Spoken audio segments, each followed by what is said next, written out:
देवराज इंद्र के लोक में एक अप्सरा पुंजिक स्थली थी। जब एक बार दुर्वासा ऋषि इंद्र की सभा में उपस्थित थे, तब अप्सरा बार बार अंदर बाहर आकर सभा में विघ्न उत्पन्न कर रही थी।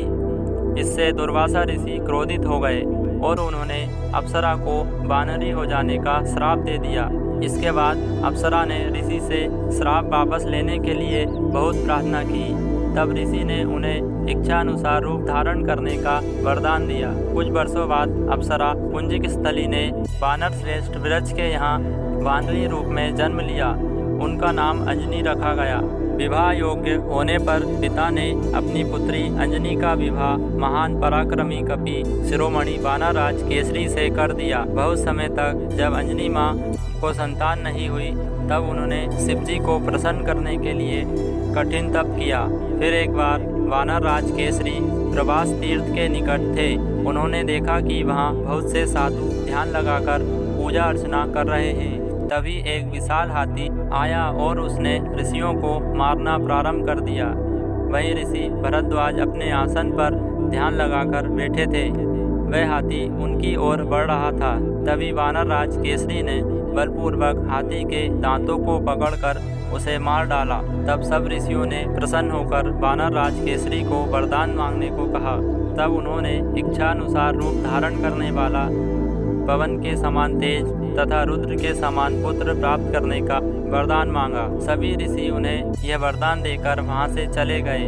फिर एक दिन अंजनी माता पर्वत के शिखर पर खड़ी होकर सूर्य की किरणों को निहार रही थी। तभी तेज हवा के झोंके से उनका वस्त्र थोड़ा सा उड़ गया। जब उन्होंने चारों तरफ देखा तो सभी वृक्षों के पत्ते शांत थे। तब उन्होंने सोचा, यह अवश्य ही कोई अदृश्य राक्षस होगा। तब क्रोधित होकर बोली, दुष्ट छिपकर मुझ प्रतिव्रता स्त्री का अपमान करने की चेष्टा करते हो। तभी अचानक वहाँ पवन देव प्रकट हो गए और बोले, देवी मुझे क्षमा करें। आपके पति को ऋषियों ने मेरे समान पराक्रम पुत्र होने का वरदान दिया है।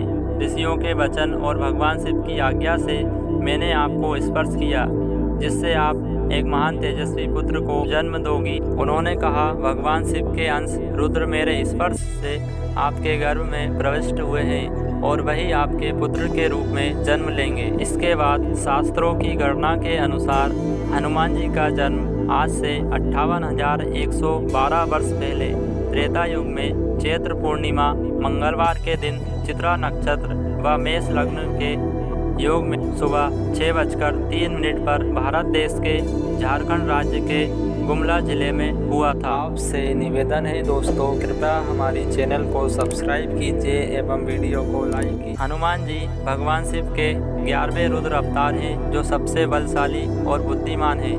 हनुमान जी का जन्म श्री राम और श्री राम भक्तों की सहायता करने के लिए हुआ है।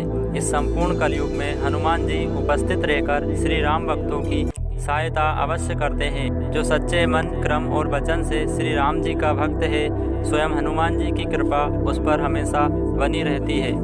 इस पृथ्वी पर जिन 7 मुनीषियों को अमृत का वरदान प्राप्त है, उनमें हनुमान जी भी शामिल हैं। हनुमान जी के पराक्रम की अनेक कथाएं रामायण एवं अन्य ग्रंथों में प्रचलित है। इनका शरीर वज्र के समान होने के कारण इन्हें बजरंगबली और पवन के समान वेग होने के कारण इन्हें मारुति कहा जाता है। बचपन में मां अंजनी और पिता केसरी ने इनका नाम मारुति रखा था, लेकिन जब सूर्य को निगलने पर इंद्र ने मारुति पर वज्र का प्रहार किया, तब मारुति की टोंडी का रूप बिगड़ गया। जब से इनका नाम हनुमान पड़ गया। हनुमान का अर्थ होता है बिगड़ी हुई टोंडी। हनुमान जी के 108 और नाम हैं और हर नाम का अलग अलग अर्थ है।